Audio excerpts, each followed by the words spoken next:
us off.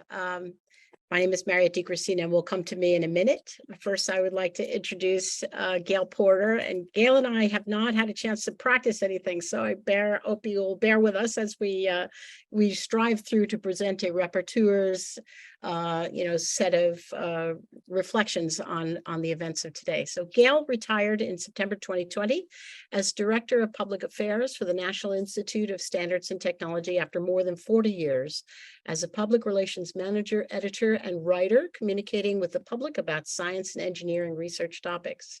She oversaw NIST media relations, web content, and social media, video production, internal communications, exhibit production, and conference audiovisual services.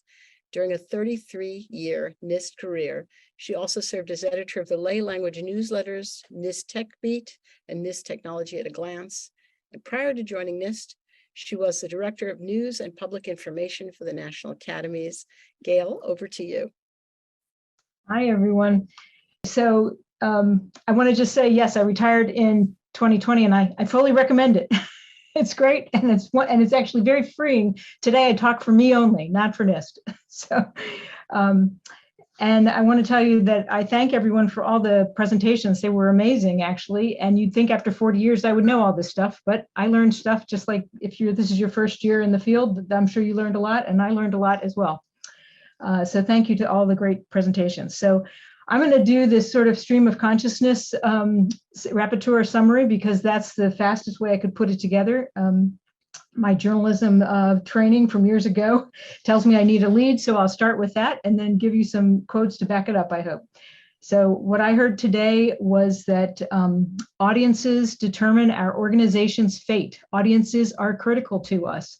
They determine who works for us. They determine what they think about our work. They determine about whether we get funded. They determine everything. So our mission as communicators should be to just talk to anyone who could influence our organization's fate, to have good relationships. And that's why we need to know about popular culture, because it's part of the society in which we live and part of the audiences that we should care about. So if that's the case, then you need to understand your audiences. You need to listen to them. You need to talk to them where they are. And you need to talk to them authentically and through their networks and do it for mutual benefit for both your organization and for those audiences. And the results won't always be great. Sometimes you'll win, sometimes you won't, because it's a very complicated thing, but do it. That was the message that I got as the lead for this event today. And then I heard some cool quotes that people said, so my apologies if I don't mention your particular quote, and please stop me, Rick or whoever's running this, Mariette, please stop me when I go over my 8 minutes. I have 8 minutes, correct? Okay, You so just 8 minutes. Yeah. put your hand, hit the 8 minutes, because I don't have my phone on like I planned. So we started off with why are we here when Azmat, our generous host today, who from the Office of Basic Science said, this is why, because we want to use the knowledge we gain to inform and inspire, especially the next generation. We want to open their eyes and open their world. And really, when you think about it, communication beyond our usual science-interested channels is absolutely critical to making inclusion possible. If we want all the best brains to be in science, we really have to reach beyond those science-interested people and try to get a wider audience of people to care about what we're doing. And then we found from Lisa Beth Kovitz that we had to drag back to middle school and know that popularity matters.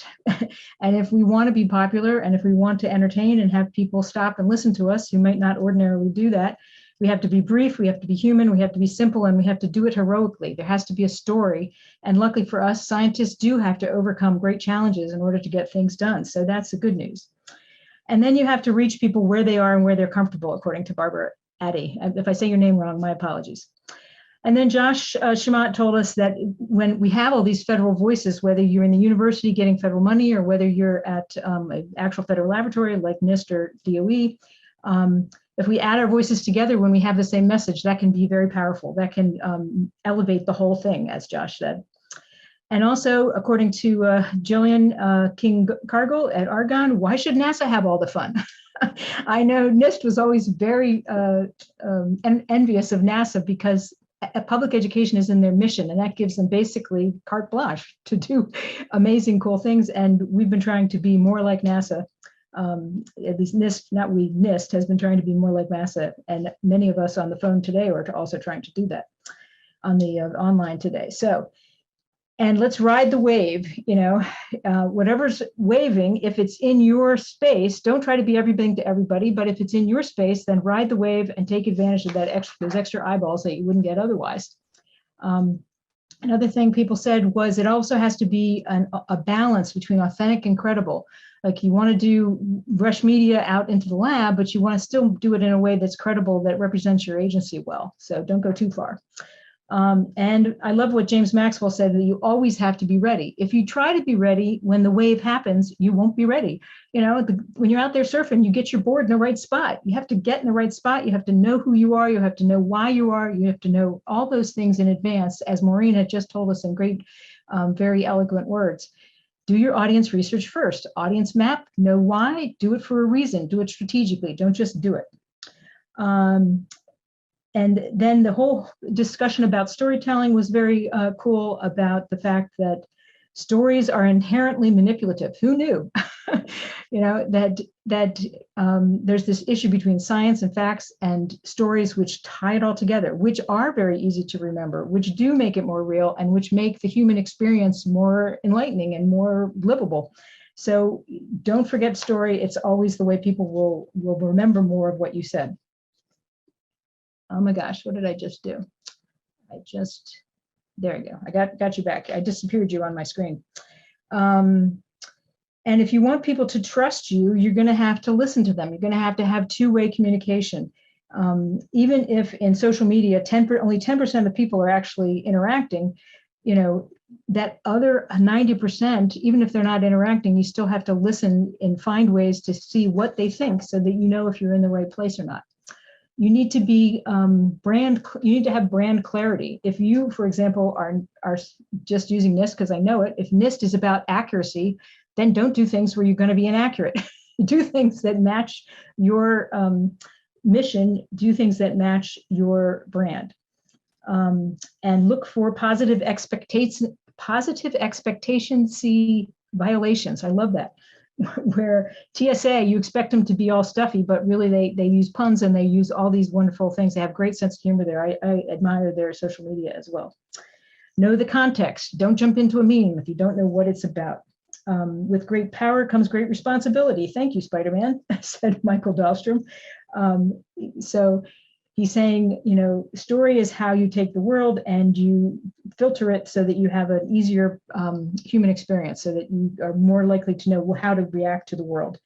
But when you do that, make sure that your story conveys it accurately. Don't do it and mislead people or actually attempt to manipulate people. I love this other quote, understanding story is the true native language of humanity. That's pretty true. Like from people who have barely have written language up through NASA, true rocket scientists, we all understand the world through the stories that we tell each other. So, and I also love this analogy of science is IKEA, and the communicators and the stories are the dresser, and where you put the dresser and how it works. That really makes it. IKEA is nothing without the story that puts it together. Thank you, Michael. We had some other things at the end there. There was a lot about, Brian said, if it were perfect, we would know how to do it already. Yes, so don't get tied up on being perfect.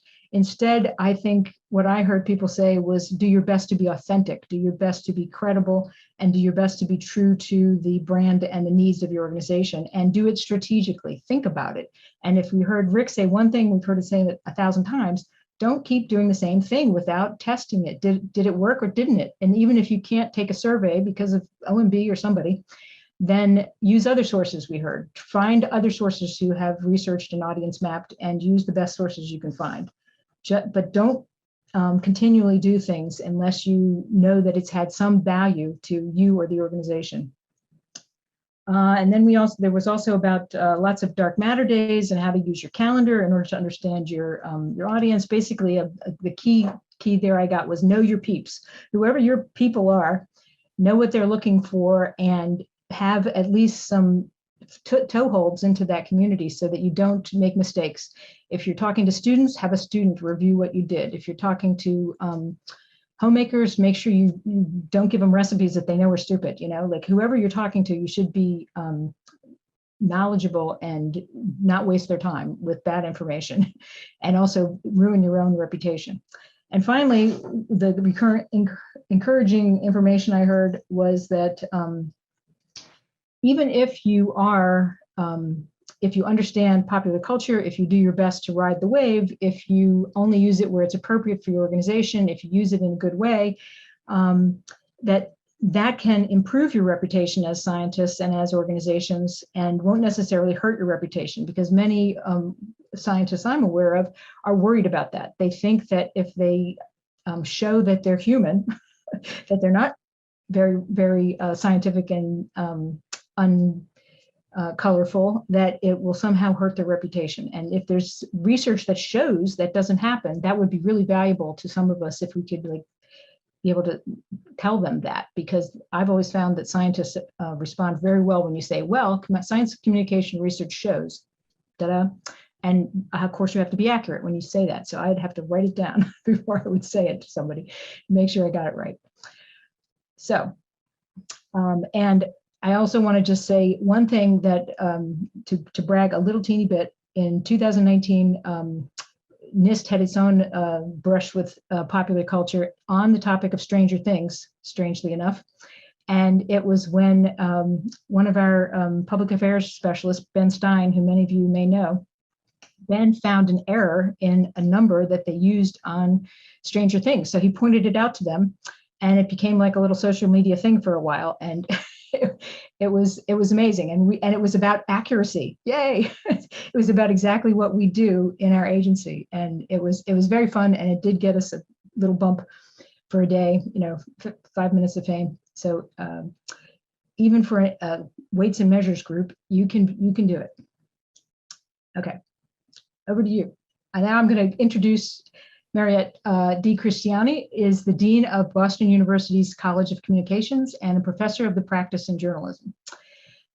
Before arriving at BU in 2019, she was the first female editor-in-chief and executive vice president of Scientific American, as well as executive vice president of the magazine's division of its publisher, Springer Nature. She's an elected fellow of the American Association of Science. Very cool. She co-chairs the Climate Communications Initiative Committee of the U.S. National Academies and serves on the advisory committee of the Civic Science Fellows Program, and is also on the board of trustees for Society for Science, which is the publisher of Science News. She's well known in the science communications community and well respected. And over to you, Mariette. Thanks a million, Gail. I really appreciate your kind introduction and your remarks. I loved how you brought it into themes. A lot of my remarks are going to sound similar, although I'm going to, because I'm a journalist, I'm writing it straight through. As I like to say, people, I'm just a stupid journalist. I'm not, not as insightful about how to present necessarily. But I hope maybe some of the echoes of what you'll hear will be helpful for all of us to remember. And today's discussions had a special sort of educational significance for me as a person who spent 30 years in science journalism before coming to academia. In the late 80s, when I started at a local news organization and typed out stories that appeared on actual printed daily newspapers. If readers liked it or didn't like it, they might just write a letter to the editor or maybe make a phone call. It was pretty straightforward. And then websites and social media platforms appeared at about the same time. I moved into journalism management and suddenly had to do the work of a public face of my media outlet, as we've been talking about today. And I found I had one huge regret, which is why I didn't also study strategic communication. So thanks again for having me today. I enjoyed really learning from all of you. So we got right into it at the start with the first episode. And as Gail's actually already mentioned, Asva promised us a fun and fulfilling day with communication that brings together the science and inclusion piece, so vitally important. She also noted that as publicly funded researchers, we have a duty and obligation to use knowledge we gain from our studies to inform and inspire the public, and mentioned the need for a STEM-capable workforce and to change the world in a positive way, and that we need to be inspiring while at the same time meeting folks where they are and connecting with culture. And Allison added that we're prepared to be inspired today. Certainly no arguments from me. In episode 2, we began to get the broader picture of the landscape. I thought it was really fun, by the way, that Matthew showed us a picture of Jurassic Park as one of his early experiences of science and culture, which was also a quick example of how we can all be more personal and authentic when we introduce ourselves to any audience. Matthew shared the distinctions between advertising, marketing, and public relations with a focus on developing relationships ethically. His discussion of the 201 articles analyzed pointed up for me yet again how much room we have to better understand the mechanisms of effective bidirectional communication about basic research. And I love Lisa's great Boris Karloff image as a Frankenstein as and riff on the many ways that movies have portrayed scientists with a negative connotations. And she said, quote, "For a lot of us, science is frightening, and yet we want what it creates for us." She endeared herself to me personally by holding up Star Trek as a model for how science fiction has helped us envision a future of flip phones and tablets, but also how it's helped us wrestle with some of the difficult ethical issues before the technologies actually arrived. As she put it, there's something thrilling about a dream come true. It's also thrilling, but in not a pleasant way, when a nightmare arrives. And maybe that fear is part of why writers of TV and movie shows sometimes pull out those tropes when creating scientist characters as awkward nerds. I've often wondered whether that was a kind of a backhanded compliment. Many of us in the so-called lay public respect science for the knowledge that we don't have. And so we maybe fear it a little and want to put it in its place. When I became a AAAS fellow in 2011, Rush Holt, at the time still a scientist in Congress, spoke to us about how Sputnik was both galvanizing in terms of the US race to the moon, but also problematic in terms of the CP Snow 2 cultures that we all may have read about years ago. He believed that many people felt left behind, and we are still grappling with that in our culture today. And it's a context I think that's worth reflecting on. And as Lisa reminded us, and Gail has mentioned, being popular matters. It's important that we keep trying to get discovery science both more present and better depicted in our storytelling as a culture. And I loved her quote, that science entertainment is to be done briefly, humanly, simply, and heroically. I even better liked her next this other quote, which is the less an individual needs to know something, the more entertaining it needs to be. What a call to action for all of us. In episode 3, we went from the broad landscape to some great case studies in connection. We talked about Stranger Things from Paul as the gift that keeps on giving for the energy department. It was fun to learn how they created a conversation in response to negative coverage, but it was also instructive to learn that the engagement for some of it was from legacy media rather than social media, at least at first. The overall lesson of not being afraid to insert yourself in a conversation about pop culture and science, but be strategic, is a good theme for all of us, of course, to reflect on. Josh and Barbara talked about the activities of at least 9 sub-agencies on World Quantum Day, and that principle of coordinating a conversation with multiple agencies in a kind of coordinated way was really interesting to me. As a journalist, I've often wondered why scientific organizations don't collaborate more often, even as part of their thought leadership activities.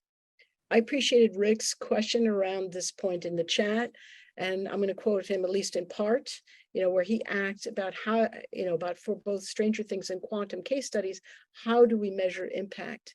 I think that question kicked off some really helpful conversation around impacts, and that was a useful theme throughout the day. We kicked off episode 4 with a trio of really fun case study videos.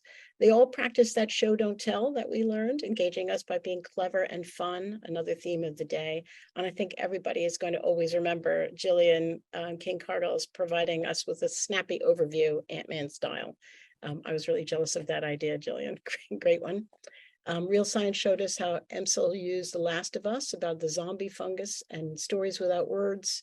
Turning Heads Using Multimedia, we learned about thinking in terms of making experiences, a term that I really liked when talking about public engagement with science. I like the reflection on audience needs here too, where we heard that understanding our audience and what motivates them, especially to share or to take an action, is really important. Several other themes emerged from the panel discussion following this. For example, the value of building trust with entertainment studios and cultivating relationships generally. someone smarter than I am at one of the recent civic science fellows plenary discussions I attended recently said that communication can only move at the speed of trust. And that only makes sense that we start conversations early as possible with potential blockbuster film folks. And I think at least several of us will be putting names on the list with the Science and Entertainment Exchange with the National Academies. Other themes that came out of this part of the conversation, coming in with respect, both for film, TV show creators and for fans themselves. You know, Jillian's video mentioned specifically that it's important to understand and respect fandom. Of course, it's important to understand and respect everybody we're engaging with. And I think we all know that, but the reminders are always helpful and great to hear. And that anything that you do with creators should be mutually beneficial. We heard the call to be tactical about communication all day, but we also heard a call here to be tactical about who does the communicating. Should it be a student who's working on the social media, for instance, somebody in school who has a better connection with certain platforms and the voices there and the audiences that are there. A related aspect of this is the idea that I'm sure we're all familiar with of the trusted messenger and who's ideally positioned to do the outreach and communication. I liked the notion of looking at ways information is being communicated in addition to what you're doing. So if you can kind of hit something that's of the moment with immersive advertising that not only has good information, but it's delivered in a way that is on trend for audiences, that seemed like a great tip to me. And something that Gail didn't touch on just now, but I want to mention super briefly is copyright concerns. A number of comments peppered through the chat and through conversations all during the day talked about how best to build that bridge to popular, cultural touchstones and stay on the right side of copyright issues. Maybe it's worth a separate panel discussion sometime. I've just a couple minutes left to go and just a couple minutes left to share. In episode 6 about pitfalls and promise, I loved hearing about this idea of public expectations and what happens if you violate them. When we ask the questions about how we can communicate better, it also needs to start with who we are and our personality as a brand and how that fits in addition to the objectives we want to achieve. When I was editor-in-chief of Scientific American, I tried to be polite and enthusiastic about science. And I actually found that very effective as a way to calm, disturbed activity down when people were discussing controversial topics like climate or evolution or vaccines and vaccine hesitancy. Nicole Lee spoke about social media, about knowing yourself, knowing your audience, knowing your meme and being human. I think that's terrific. It reminded me of an old Tumblr I loved called "This is What a Scientist Looks Like," and other riffs along those lines, which help make us all more, more human and science more human to the people who we're watching. And I also, Gail, loved positive expectancy violation in the TSA's punny brand voice on social. I think that's fantastic. I'm an admirer myself of Steak-umm. If you've ever seen their social commentary, it's amazing. And Michael Dahlstrom winding us up on ethical scientific storytelling. With great power comes great responsibility. Thank you, Spider-Man. That power has been an amazing theme through the day, the differentiation between scientific thinking and narrative thinking and how we have to value those differences. So I could go on. We're about a minute to go. The last thing I just want to leave us with, I guess, is also a quote from Michael Dahlstrom, where he said, "My suggestion to you all is to be aware of the power that you hold as a communicator and reflect upon the decisions you make." Maybe this is a call for slow communication in a way, the way we talk about slow food, where we are thoughtful in those engagements. And, I also love Karen McDulty Walsh's chat comment, which I'll end with, making the human connection builds the bridge so that audiences might be more receptive to facts and science in general.